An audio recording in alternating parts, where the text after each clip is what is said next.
Something like this. Yeah. Yeah. With you inside. No, not with me, not with me, sadly. I'm sure he doesn't want to see me. Yeah, that's good. Yeah, keep going. Action!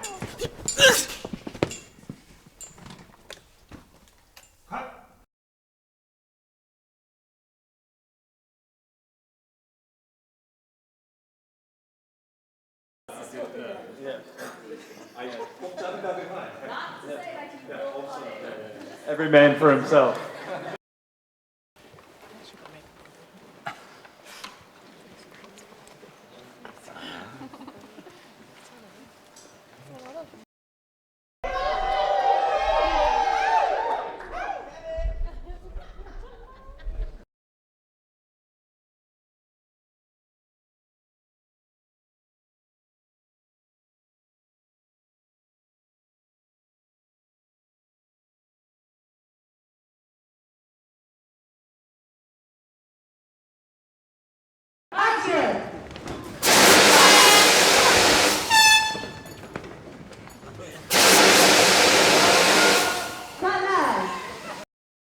Action!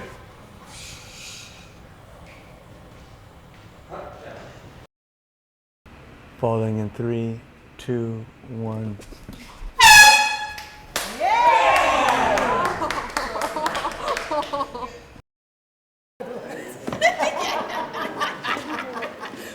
Feeling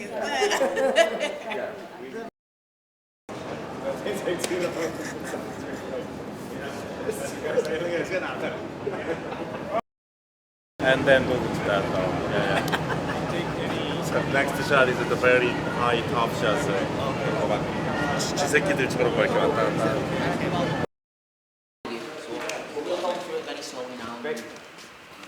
Okay, just This will be fun. Look, another junkie coming in.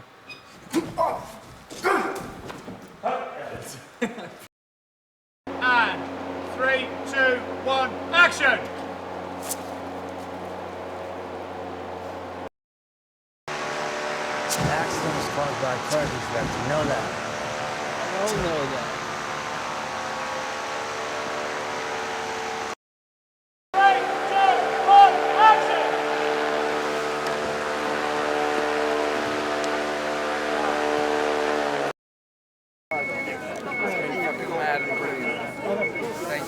I'm still hungry.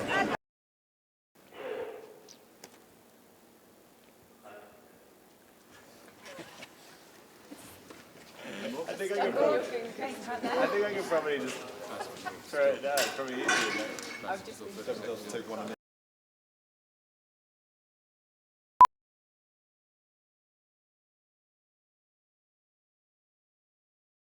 I think he is wholly original, and he's just one of those directors like George Lucas or David Lynch or someone who has just a way of viewing the world that's very idiosyncratic, and it kind of only he can make the work that he does, and it's immediately identifiable as a Bong movie. And it works across the board, like stylistically, and his writing's really original as well, and funny, and his stuff works as thrillers, multi-genre movies, and also his performances are so good. I mean, it's like there's so few directors who have that ability, and especially like kind of there's this recognized globally as well. Like, he's the type of director everybody wants to work with.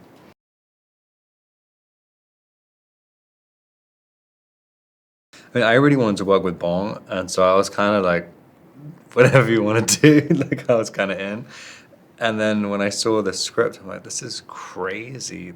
Yeah, and I just thought it'd be a really fun character.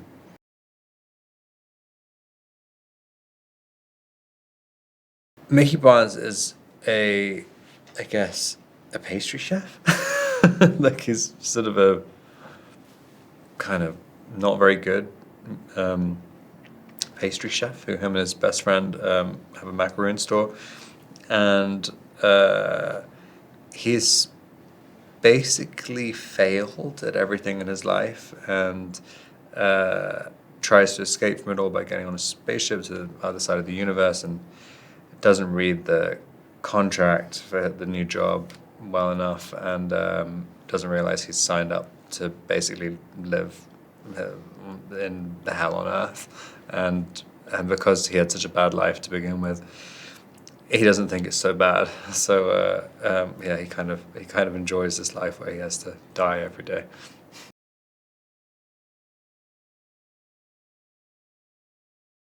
I went into it not knowing what the project was. If I kind of knew there was a project, but it was I had no idea what to expect, and so I was kind of trying to present myself as like that I could be any kind of character. Like if it's like a kind of serious character, I can sort of be serious, or it's a comedic, and I you're kind of trying to judge from his facial expressions because he's not giving anything away about what the story is.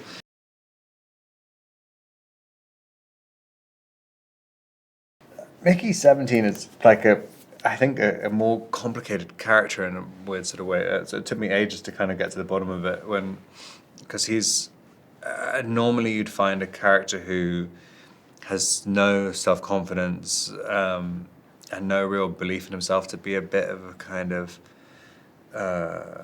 complaining sad sack, but Mickey 17, he's sort of he doesn't have any expectations for his life, but he's also not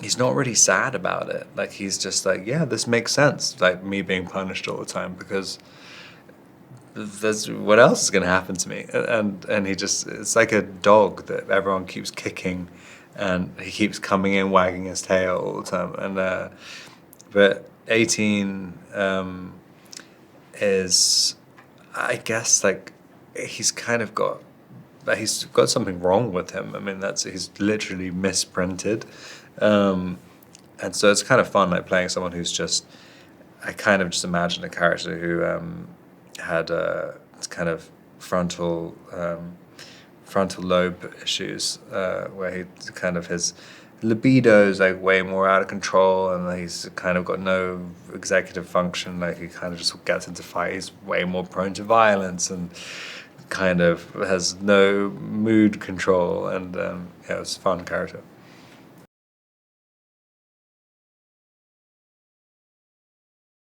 Yeah, it's very calm. Like, and I think all the actors had the similar experience because he has quite a particular way of working, where you're basically only shooting his storyboards all the time. And if you say, like, it's just unusual that you're never shooting an entire scene from beginning to end. But I think at first you think it's stressful, and then after a couple of days it's very, very freeing, because you're only shooting like 2 lines at a time.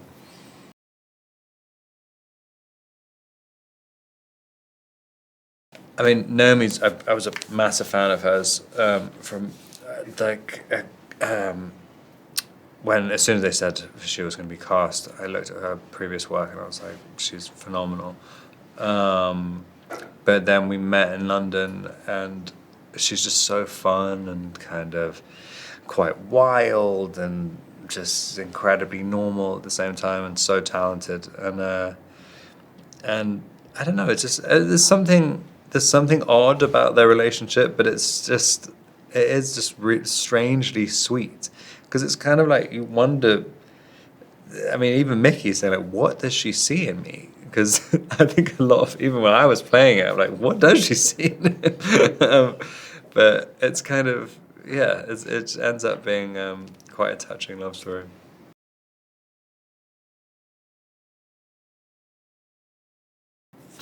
Kenneth Marshall is a politician from Earth who, it's sort of implied he's somewhat disgraced, or he's kind of lost his election, and but still wants to kind of be in power somehow, but can't seem to find a way to get it on Earth. and he realizes that his opportunity is to get the spaceship and colonize another planet. Yeah, but I just think Tony and Mark make it so funny. I think their performances are hilarious.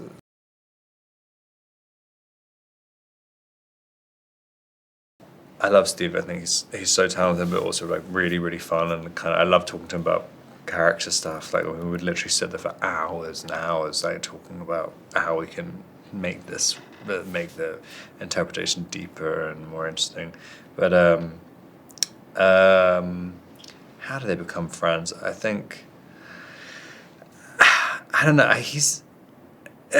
He does like Timo seems like someone who finds weak people and figures out ways to manipulate them, and he's just found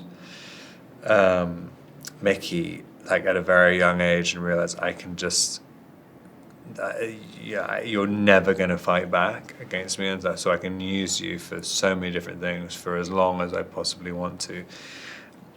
And it's kind of horrifying that Mickey thinks like he's completely convinced that, oh, this is my best friend, and like there's absolutely nothing friendly about him at all.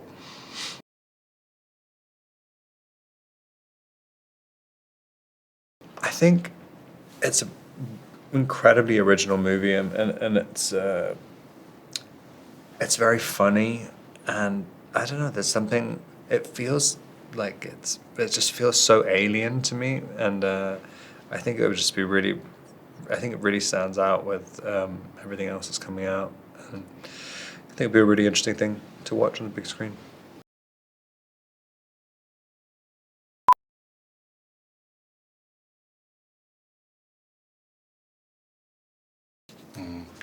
그 영화에 이제 두 개의 롤이 있단 말이에요. 미키 17과 18, 세븐틴과 18인데 세븐틴 할 때보다 라비 18 할 때 많이 놀랬어요. 어머, 저 사람 미쳤나 봐.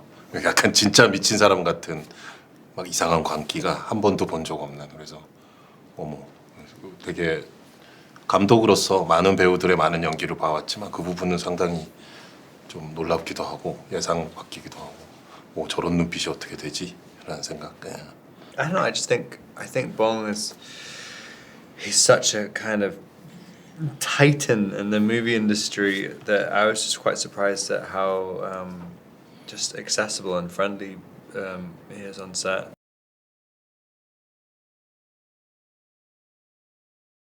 He's extremely organized. I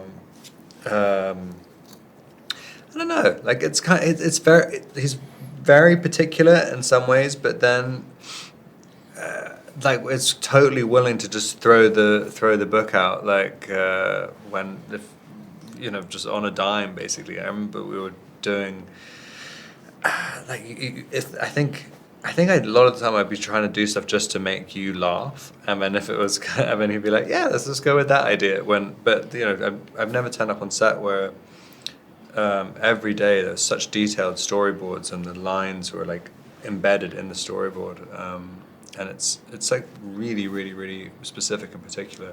But it's sort of a relief to work like that sometimes because you kind of don't have to hold too many ideas in your head at the same time. 상당 부분. 네.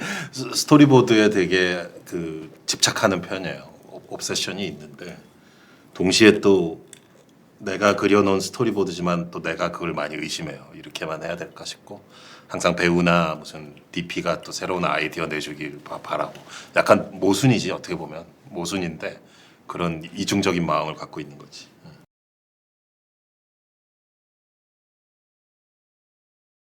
아니 이게 모르겠어요. 이게 본인이 워낙 워커홀릭 스타일이고 스크립트에 대해서도 연구를 많이 하고 집중한 것 같은데 막상 세트에서 찍을 때 보면 저거는 뭐 미리 준비하거나 계획한 게 아니라 정말 생생한 그러니까 바다에서 물고기 방금 꺼냈을 때처럼 생동감 있는 RAW라고 해야 되나? 그리고 볼드한 그런 느낌이 확 나요. 그래서 저런 거는 계획을 하거나 연습을 해서 저렇게 하는 것일까 아니면은 그냥 확 본능으로 질른 것일까 그 구분이 잘 안 가는 거예요.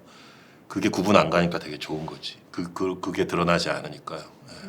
It's very nice to hear. Like yeah, it's kind of but yeah, I think there's a very clear plan which he was setting out, which and then yeah, you just try and add little tiny bits to it wherever you can.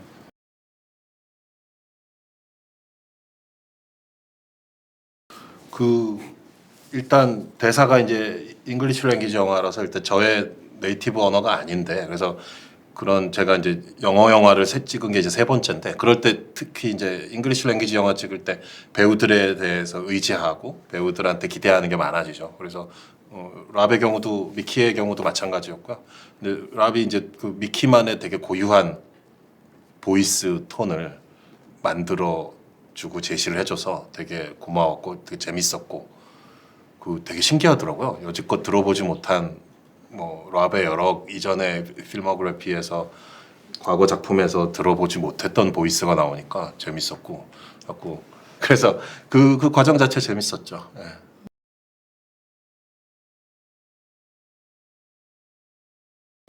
Very, very relaxed, considering it was such a huge production. I mean, every day it was.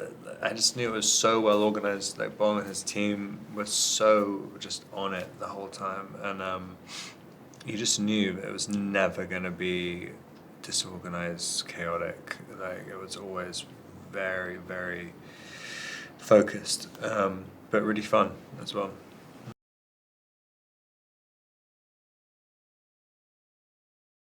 I think there was a lot of stuff in the snowfield with the creeper aliens, and it's just really difficult because you couldn't have any shadows anywhere in the snowfield. I just couldn't really imagine how to shoot this stuff because it's just a sea of white.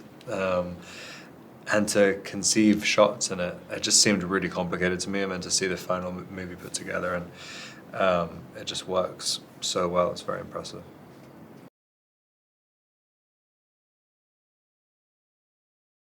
그 아까도 18 얘기를 했었는데 그 18이 그 아령을 이렇게 던져가지고 세븐틴 머리 퍽 이렇게 되는 게 있어요. 그러고 나서 세븐틴은 이제 이 약간 쓰레기 카트 비슷한 거 넣고 이렇게 끌고 가거든. 근데 이제 카메라가 이제 럽을 이렇게 앞에서 딱 약간 위에서 잡아요. 이제 대사도 없어. 그 18의 대사도 없고 이러고 가는데 눈이 약간 이렇게 되면서 그래서 저 완전 저 미친 사람. 와, 완전 18이구나 저게. 그리고 그 미세한 표정의 얼굴 표현 하나로 뭐 그 어떤 복잡한 설명이나 보이스오버나 다이얼로그보다도 그 표정 하나가 18은 저런 애구나라는 느낌을 줬다는 거. 그게 놀라웠고 그런데 그런 18조차도 약간씩 변해요. 가면서 캐릭터가 영화의 뒤로 가면서 그 커브가 있거든요. 그거를 사실 미세하게 조절해 나가는 게 쉬운 일이 아닌데 그거 서로 상의하면서 많이 조절을 해서 결국은 해냈다고 생각해요. 그 부분, 놀라운 부분이었죠.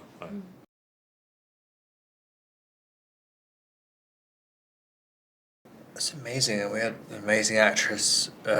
French actress. Yeah, an incredible voice, and she was it was being projected on these massive speakers, and like it was kind of amazing. Like, and even the people puppeteering the giant, the sort of skeleton of the creatures, Yeah. which the digital replacement is going to be on afterwards. They were really good as well. They're really good puppeteers.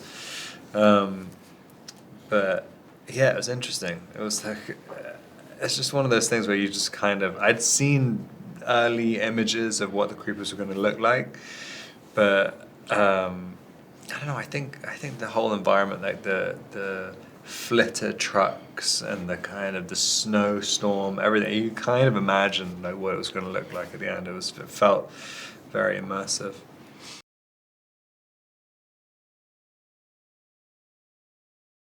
외롭거나 힘들거나 삶이 뭔가 괴롭다고 느끼시는 분들 다 보셨으면 좋겠고 또 하루하루가 즐거운 분들도 다 보셨으면 좋겠어요. It's just one of those movies where it's entirely unique, and I think it's quite a special one.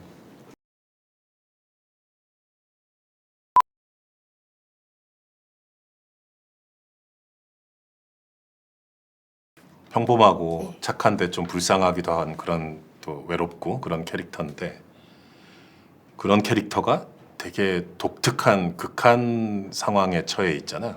극한의 직업을 어쩌다가 우연찮게 가지게 돼가지고 그 익스펜더블이란 직업, 끊임없이 죽음의 위험에 맞닥뜨려야 되는 죽을 법한 일에 투입이 되는 그런 이제 익스펜더블이란 직업을 하게 됐는데 그게 이제 휴먼 프린팅에 의해서 가능한 직업이잖아요. 인간이 출력되니까 끊임없이 죽고 재출력되고 또 더 위험한 일에 투입되고 또 재출력되고 그래서 그 일을 이제 시키는 사람이야 이제 죄책감이 없고 마음이 편하겠지만 이제 당사자는 그거를 매번 그 고통스럽고 무서운 죽음을 계속 겪어내야 되는 건데 정말 보기 드문 극한 직업이죠. 그래서 이런 되게 평범한 인물이 처해 있는 극한의 상황 그게 늘 제 시나리오 쓸 때마다 저를 매혹시켰던 그런 부분인 것 같아요.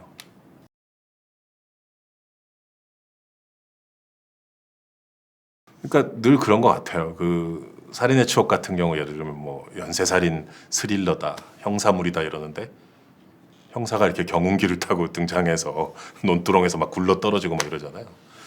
이것도 SF 그러면 막 멋진 우주선과 뭐 첨단 무기와 테크놀로지가 나오고 뭐 휴먼 프린팅이 나오니까 첨단의 컨셉트가 나오는 건 사실인데 영화 전체를 봐도 뭔가 최첨단의 팬시한 테크놀로지는 그 휴먼 프린터 있는 고기밖에 없어요. 거기서 조금만 카메라를 옆으로 돌리면 되게 너저분하고 막 이렇게 도시의 뒷골목 같은 이제 우주선 내부도 그런 식으로 막 묘사되어 있거든요. 그리고 그런 공간을 미키라는 되게 기운 없고 실수투성이의 인간이 터덜터덜 걸어가면서 어찌 보면 허술한, 어찌 보면 너무 인간적인 그런 사건과 에피소드들이 계속해서 일어나는 거고 그를 둘러싸고 있는 다른 인물들도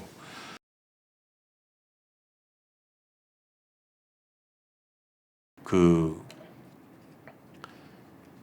사프디 형제, 사프디 브라더스 이제 미국 인디 영화의 어떤 스타인데 그 굿타임즈란 작품이 있어요. 거기서 보면 되게 의외의 모습으로 그동안 우리가 봐왔던 패틴슨과 다른 모습으로 정말 땀 냄새를 풍기면서 등장하는데 거기 그 영화 되게 인상적이었고요.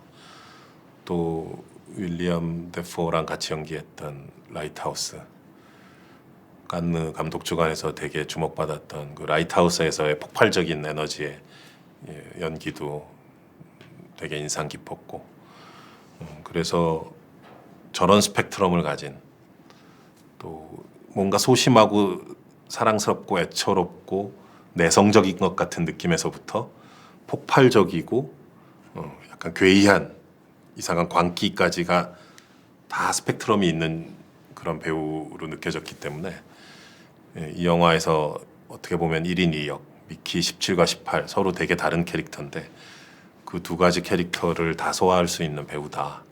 그리고 배우 그 자체로서 되게 재미있다.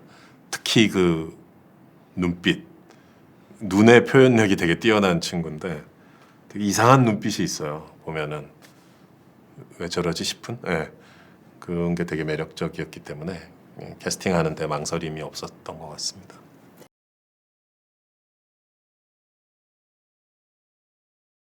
만들어진 영화에서 이제 화면 속 미키가 한 100배, 200배는 더 풍성하고 생동감 넘치죠. 저야 사실 컴퓨터를 켜놓고 앉아서 더 정확히 말하면 이제 아이패드에 와이어리스 키보드를 연결해 놓고서 막 묘사해 보는 거죠. 거기까지인 거죠. 거기에 이제 실제 살아있는 인간의 숨결을 불어넣어주는 것이 항상 이제 위대한 배우들의 역할인데 이번에 기대한 만큼 또는 기대 이상으로 로버트 패틴슨이 너무 잘해줬고요. 특히 미키 18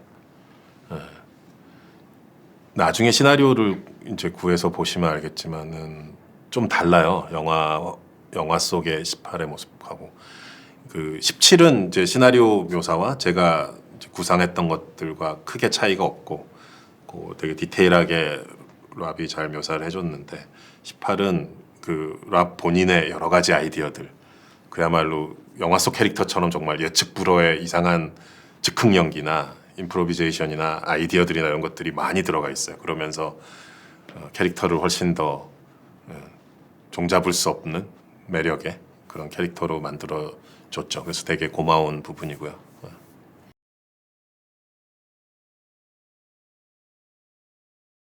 나오미 에키는 이제 되게 재능 넘치는 영국 배우인데 그 스티브 맥퀸 그 감독 그 뭐였죠? 나오미 에키 나온 스티브 맥퀸 시리즈 있었잖아. 갑자기 우리가 50대가 되다 보니까 이런 제목 맨날 까먹어. 어쨌든 그 나오미 에키가 스티브 맥퀸과 했던 작업도 그렇고 정말 캐릭터 묘사력이 뛰어난 사람이고 또 위트니 휴스턴 전기 영화도 찍었어요. 그리고 그만큼 목소리와 표현력, 보컬의 능력도 뛰어난 사람이겠죠. 미키 17에서도 어떤 특정 씬이긴 한데 엄청나게 무슨 기차 화통 같은 소리를 딱 샤우팅을 하는 장면이 있는데 거기 보면 엄청난 에너지가 있죠. 동시에 또 되게 미묘한 뉘앙스를 전달하는 섬세함도 있고요. 정말 좋은 배우라고 생각이 들어요. 그래서 SF 영화에서 흔치 않은 여성 캐릭터를 나오미 덕분에 만들 수 있지 않았나라고 생각됩니다.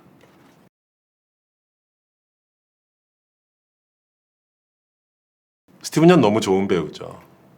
특히 이제 이창동 감독님의 버닝이라든가 리아 이삭정의 미나리 같은 작품들을 통해서 정말 배우로서의 폭과 깊이가 뭐 무섭게 이렇게 커져만 가는 그런 모습을 지켜보면서 제가 도움 준 건 없지만 괜히 제가 다 뿌듯해지는 그런 감정을 선사해준 되게 정말 훌륭한 배우죠.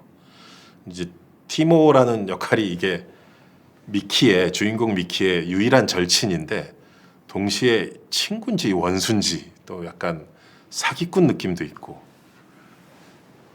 되게 비열비겁하고 나쁜 놈인데 또 완전히 미워할 수는 없어요. 또 이상한 또 약간 불쌍한 구석 내지는 미워하기 힘든 구석도 조금 있고 이런 복합적인 역이거든요. 그래서 정말 뉘앙스를 잘 표현할 수 있는 배우가 하지 않으면 되게 식상해질 수 있는 캐릭터고 그런 위험성이 있는데 스티븐 연이기 때문에 마음 편하게 믿고 맡겼던 것 같아요. 그리고 제가 생각한 것 이상으로 그런 이런 미묘한 뉘앙스들을 정말 잘 살려준 것 같고요.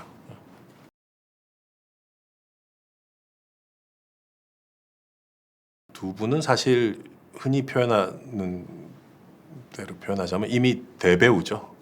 그 분들의 커리어나 그간에 해왔던 작업들이나 이미 놀라운 영화에서 놀라운 캐릭터를 또 놀라운 퍼포먼스를 이미 보여줬던 분들이고 그래서 저는 오히려 이제 그분들을 디렉팅한다기보다는 그분들의 연기를 현장에서 제일 처음 보는 하나의 제일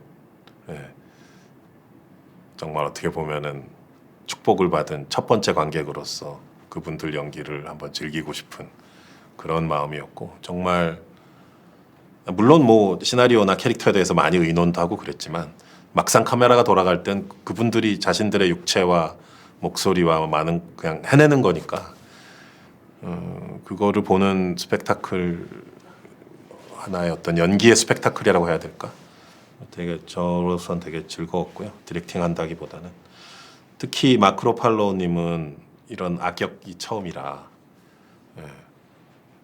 또 실제 본인이 현실 세계에서 또 시민운동도 열심히 하시는 분이잖아요. 그래서 본인이 늘 대적하던 또는 맞서 싸웠던 류의 부류의 사람을 자기가 연기하는 거라 그게 처음에 낯설고 좀 그렇기도 했지만 막상 이제 실전에 돌입했을 때 되게 흥분되고 즐거웠다라고 얘기하셨던 것 같고 되게 독특한 매력의 어떤 독재자 부부를 연기했다고 생각합니다. 처음 또 두 분의 이렇게 콤비네이션도 부부로 이렇게 같이 나온 것도 처음이고요. 두 분이.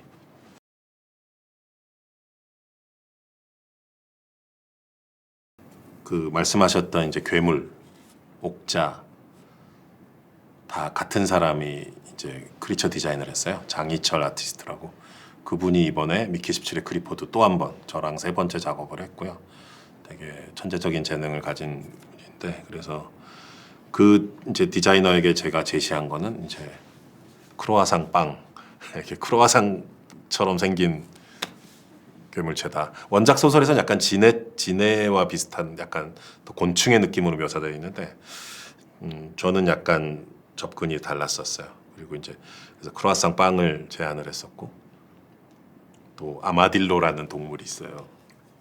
요렇게 겉에가 이렇게 갑옷처럼 되어 있고 동그랗게 말리기도 하고 영화에서도 보면 크리퍼가 약간 이렇게 되는 장면들도 있는데 그래서 아마딜로도 또 참고하는 이제 동물이었었고 그리고 디자인도 디자인이지만 이들이 어떻게 움직이는가 특히 집단적인 움직임 이런 것들이 되게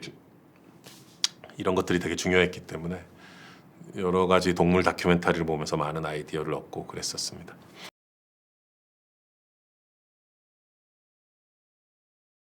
미키 17 제목 자체에 이미 그 답이 있는 것 같습니다. 미키입니다. 미키. 로버트 패틴슨이 연기한 미키의 캐릭터. 심지어 1인 2역과 뭐 사실상 1인 2역인데 미키 17과 18 서로 다른 두 개의 나가 어떻게 쌍곡선을 그리면서 때론 충돌하고 때로는 또 서로에게 의지하는지 그거를 보는 재미가 크다고 생각이 들고요.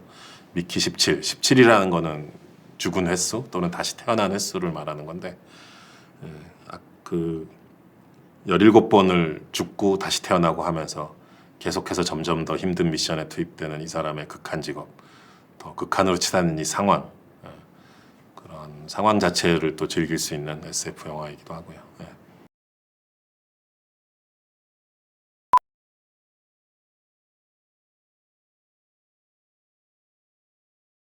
Nowadays, there's like 3 directors in the world, maybe, or maybe 2 who are on Bong's level and who have the audience that Bong has as well. And it's just he's living very rarefied air.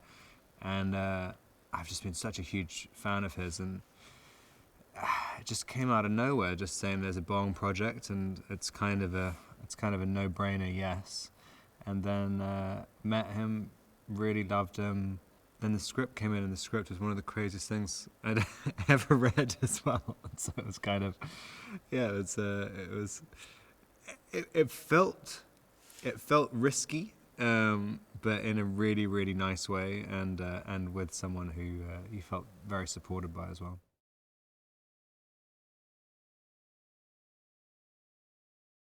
I could feel from the first read there are elements of enormous scale, for one thing, and then extremely niche humor at the same time. And a lot of elements that at first glance you're like, how can these things go together?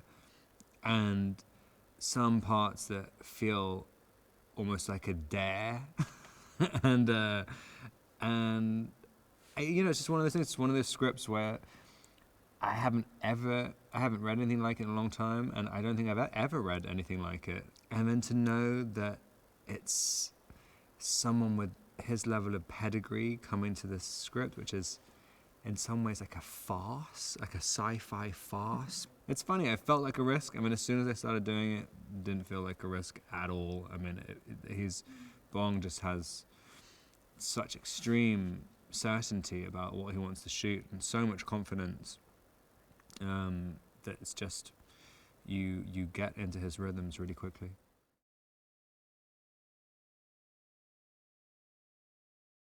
Mickey is it's a deceptively complicated character. He has quite specific desires. He's quite innocent and naive in lots of ways. He doesn't really have a lot of self-confidence, and it's kind of the story about him finding his own autonomy in some ways. It's a horrendous story for Mickey. I mean, it's an absolutely horrendous life. And it's strange. I think you need that level of extremity and how they're actually treating him.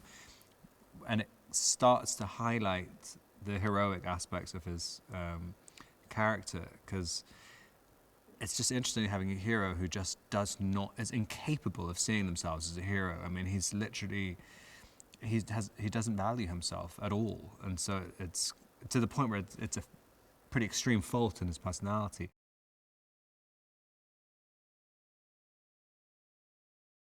It was really pretty much the first day of shooting. The sets were just so incredible, and it just felt, it's this strange combination of feeling like a huge, totally immersive set, and just has enormous, that scale that's in sci-fi movies.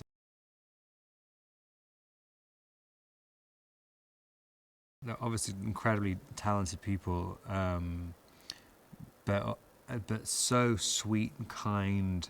I think everyone had the same feeling that I had, where it's just, you feel extremely free. Everyone was having, it feels like there are not a lot of rules for what you're allowed to do in the performances, and so like everyone was having tons of fun.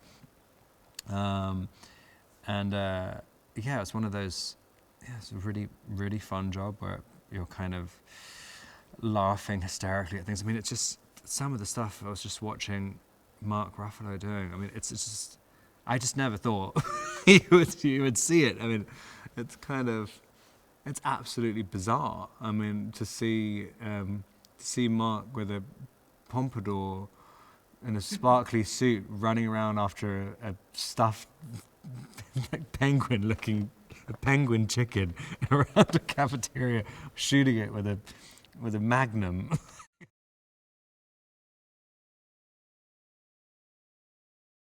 Bong kind of warned me at the beginning, saying like, actors, it's quite a shock to the system when you don't shoot coverage. I mean, it's to work on every single movie ever, and it's quite a particular way of working.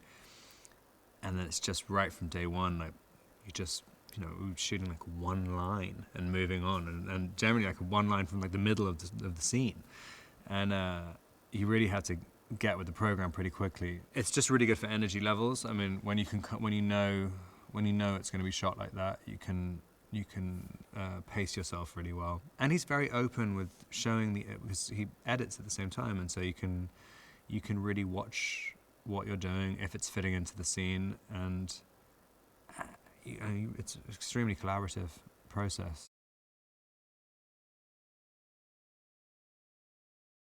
He's a really sweet guy, and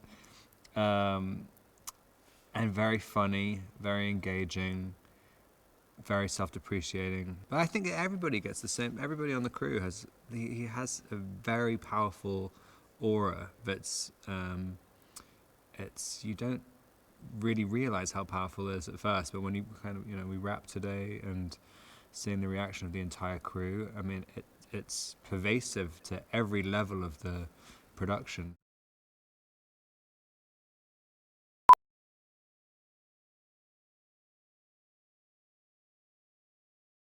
When I read it, I mean, it was scary to me. I've never really played a part like this before, and I wasn't sure that the part they told me he was interested in me for was the part that I felt like maybe they got the part wrong, maybe, and so when I met him, I said, Director Bong, I don't know if I'm the right person for this. And he said, what are you talking about? I wrote it with your voice in my head.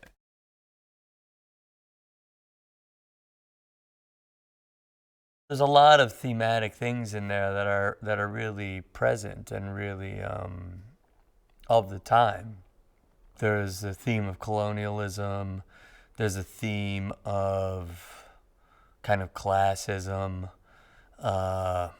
There's this mix of church and state and business, and this dehumanizing thing that happens with these great kind of social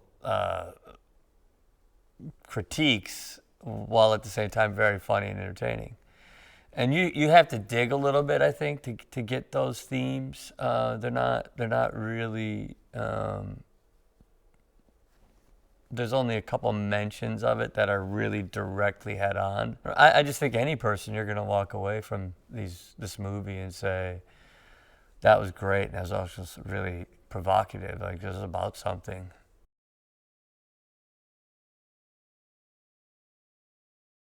First of all, she just gets the style so well.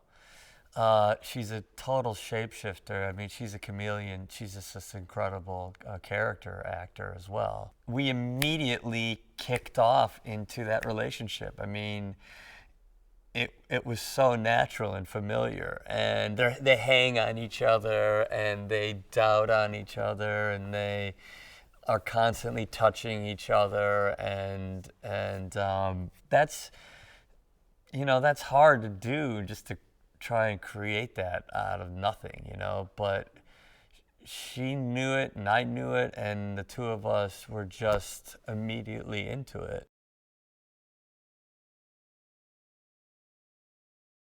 He works it a way that I've never worked, which is from these storyboards, and he meticulously crafts each shot and puts it in a storyboard. So in a scene, you might have 86 setups, and we shoot it out of sequence. And in the morning, with your sides, or when you get the script, you also get the storyboard. Quickly, I come to realize that that's how we're shooting. It takes a different kind of mindset to approach that as an actor. But what it also does, and what he's genius at, is telling the story through images that he's created and designed.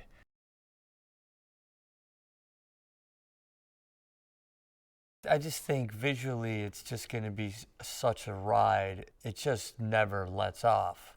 There's a lot of humor, and it's a satire, and it's a space movie, and it'll have all of the effects that we come to expect from these movies, but it's in a bong with a social sort of satirical message.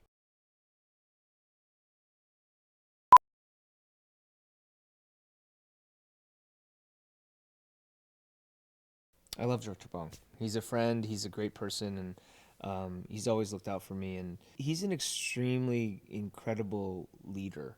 And I think as a director, obviously, that is one of the most important qualities.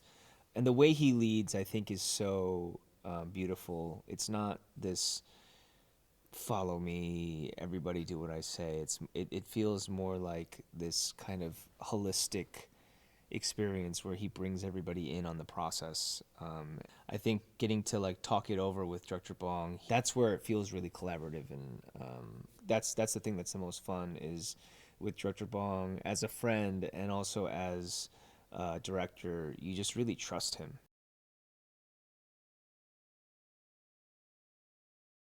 Timo is kind of, I guess you'd say, like the older brother to Mickey.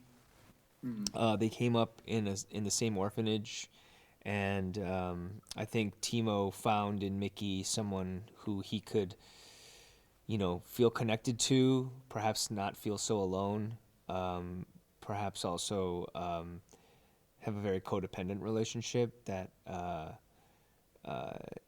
doesn't necessarily look out for Mickey's best interests. But in Timo's mind, I think for him, it's less about exploiting Mickey, and it's more about helping both of them survive at all costs.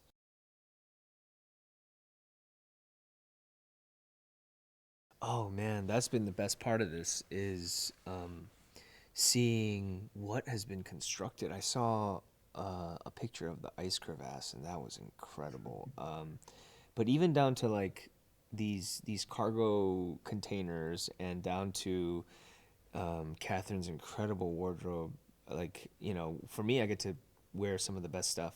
The Flitter pilot, the uniform, and the suit that she made for me, so cool. She just, I think overall, I think this, like Director Bong, is all about attention to detail and a feeling of immersion. And so for me, I have been off and on, in and out. But what's been nice is like coming here and being in this set. You're kind of just like, oh, I'm right back in. It's not too hard to like imagine. We're not on a green screen, so I appreciate that.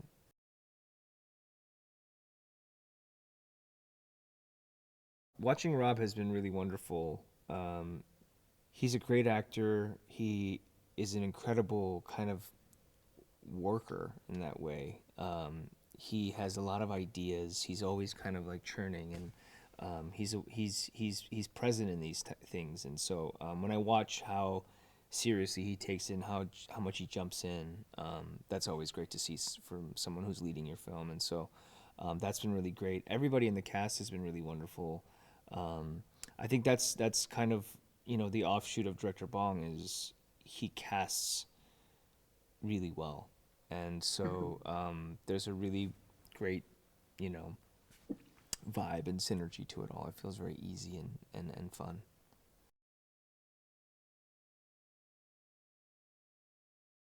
It'll be a film that kind of keeps you guessing, keeps you thinking. I think after you're kind of beholden to the spectacle, especially when you look at the design and look at like all the little details that went into it, you're gonna see such a beautiful, big film, an original film that maybe we haven't seen in a while. And to give someone that's incredible like Director Bong the keys to like something as large as this, I think will, I don't know, it'll be exciting.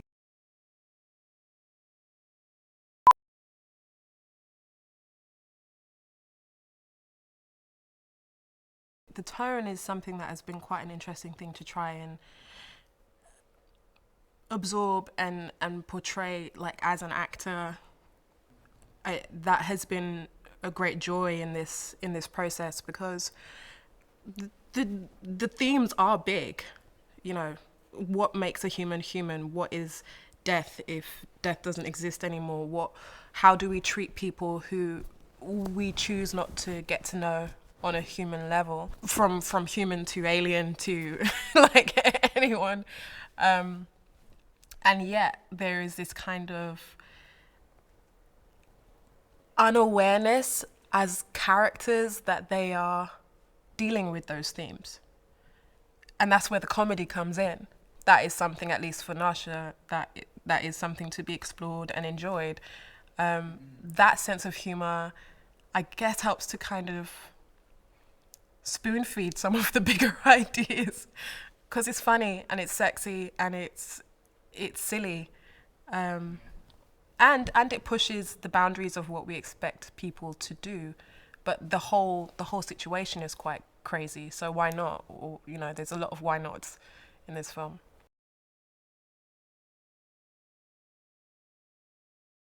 I described her to Director Bong as she's like a coiled spring. I think she's like a little bit, she is a person who doesn't see herself from the outside in through the eyes of other people. I really enjoyed that about her. Like if she's angry, she's really angry. And if she's having a great time, she's really having a great time. Her loyalty to Mickey is something that I thought was really heartwarming. Her lack of fear when it comes to defending either like a way of being, like a moral correctness, but also like the people that she cares about, the person that she cares about most. And then she's quite funny, and then she kicks some butt, and I was just like, this is a cool character.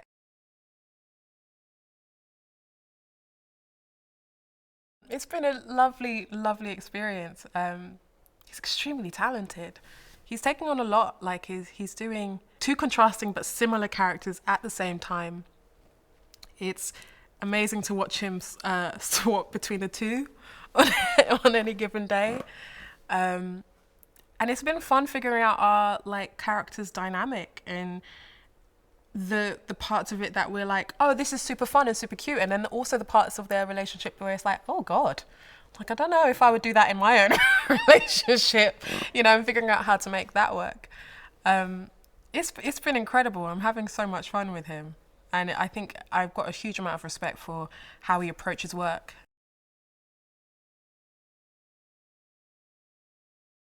He's got a wild sense of humor and he doesn't take himself too seriously. He's really open about other filmmakers he loves.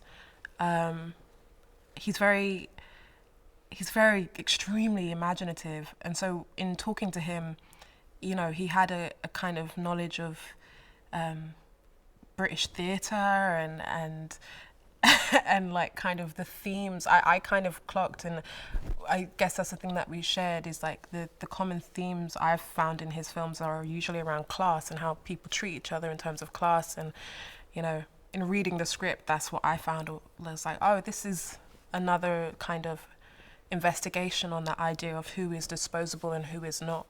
And those are things that are, you know, really important to me. I don't know, there's this weird thing about like meeting someone like director Bong and kind of in my head, I don't know, thinking like Oscar-winning director is gonna, I'll be like, oh my God, and he'd be like, yes, it is me. And actually he's like really self-deprecating, really silly, was kind of immediately collaborative in terms of asking me what I thought about Nasha, if some of the lines were right and stuff like that. And that's been an ongoing conversation that we've been having, which is just, it's really lovely.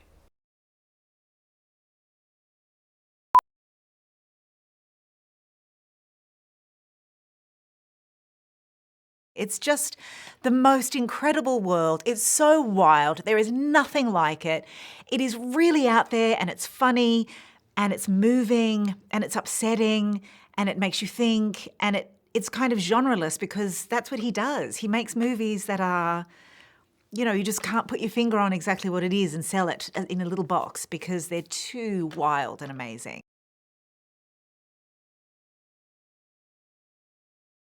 My husband, Marshall, played by the brilliant Mark Ruffalo. By the way, I didn't know Mark Ruffalo was that funny. He's the most soulful, obviously talented, but soulful, thoughtful, hilarious, had me in stitches every single day human. I absolutely loved working with him. And I love all of our staff. And Bong was so clear about how he wanted us to be this like cute little couple, even though he's very much a bit of a dictator and doing horrible things and creating terrible rules. And he's just, you know, the worst kind of failed politician, and he's in charge of this ship, and he just has, you know, a list of ridiculous ways that these poor people who are trying to create a better life for themselves have to exist, both on the plane and when they get to the new planet.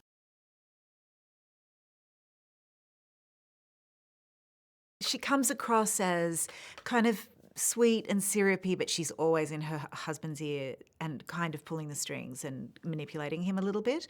She's got this crazy focus. Like the rest of the ship is like grey and it's, you know, very functional and just about work and getting things done. She kind of is a mixture of what a newsreader would look like and a politician's wife. But I found her hilarious because everything's so presentational and anything real is hidden. Ilsa is not a humble or modest chef. She's always mucking around in the kitchen and putting together new sauces. It's all about the sauces. There's terrible, you see the food that everybody's eating on the ship and it's just beige slop. And she's creating these fancy dinners and she's always looking for new ingredients.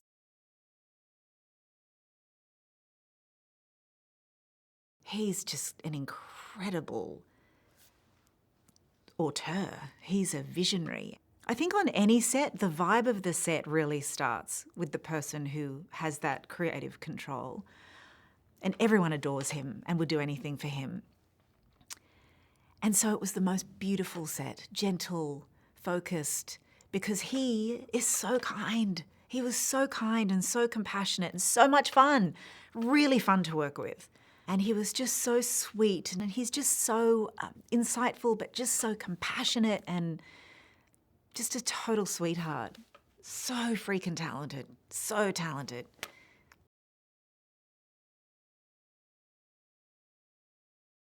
There's nothing like it. It's completely original. It's so out there, you can't help but watch. And it's fun, it's pure fun, and it feels like epic filmmaking. We all watch movies. I mean, we really do. We watch TV and we watch film. We're looking at screens a lot. And a lot of what we see is just recycled stories. There is nothing like this. That in itself is exciting. But to have this entire world created by Bong Joon-ho, director Bong, who is a legend, people should be excited. It's an exciting movie. All of it is fun. I mean, Honestly, there's just nothing like it.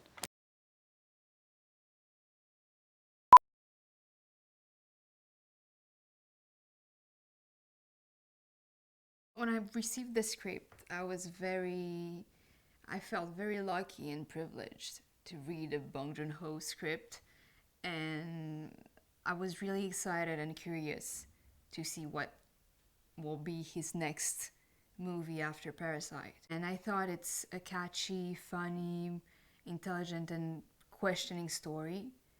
And what I liked about my character and what intrigued me in her, I think, is her mystery. She's a girl we don't know too much about, and she's quite different from the others. And I saw there an opportunity to nuance that, and I think that director Bong is the best dream partner for it.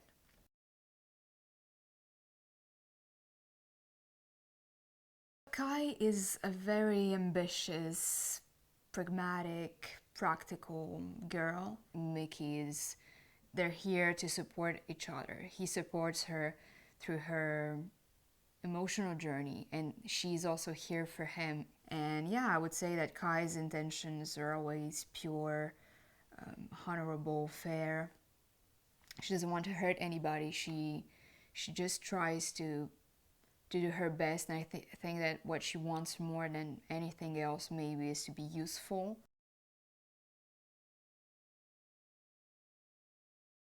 Working with him is fascinating because he's so joyful, playful.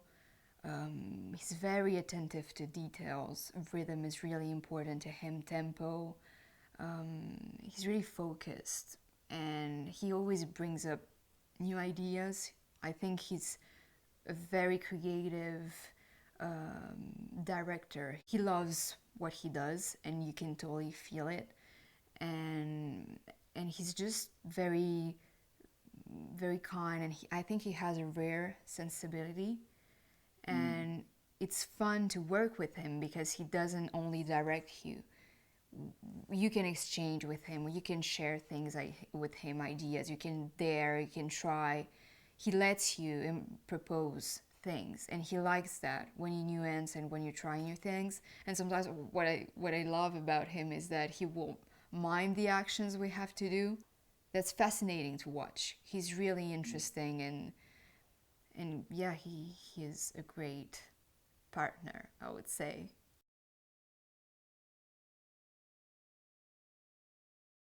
It's a futuristic sci-fi movie, but with the approach and the vision, universe of director Bong, it becomes a more intimate and personal movie because he brings up themes that are important to him, such as class structure, privilege, power, and how power changes and influence our behaviors.